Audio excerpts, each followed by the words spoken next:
Many people are keen to ensure they reduce their estate's future liability to inheritance tax by engaging in tax planning to reduce or mitigate the tax bill. The tax planning is a very important aspect, but it is just that, an aspect. In reality, there is much to be said for looking at this differently. Think about estate planning first, with tax planning second. The two are symbiotic, but should be led by estate planning. How does estate planning differ from inheritance tax planning? And how can you go about making sure you find the best solution for your situation?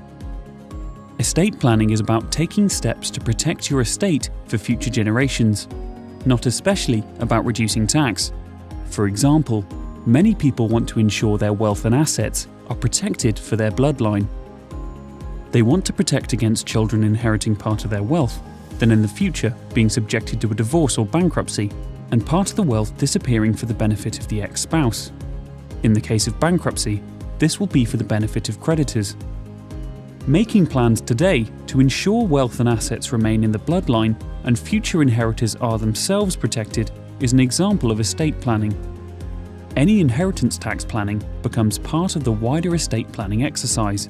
For many, this requires a delicate balance between the needs of the individual or couple today and the future well-being of their beneficiaries.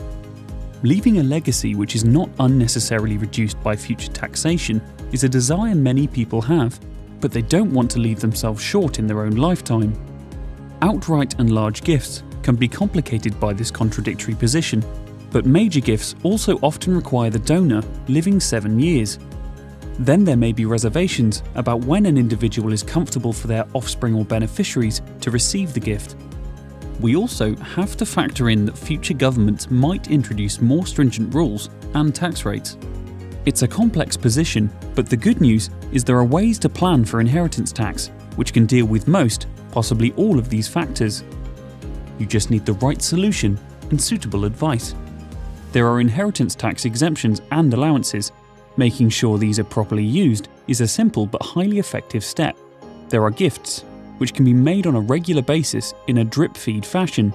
For example, every individual can make a gift of £3,000 per year, which is immediately outside of the tax loop. There are investment schemes, such as the Enterprise Investment Scheme, where the value of the invested sum is outside of an estate for inheritance tax purposes after just 2 years. Which of these or other possible tax-saving options work best for you will be dependent on your circumstances and wider estate planning. How you use these will be subject to a skilled appraisal of your situation, aligned to your wishes. The key is to make sure the estate planning and inheritance tax planning are coordinated into a plan which meets all your requirements, both short and long term.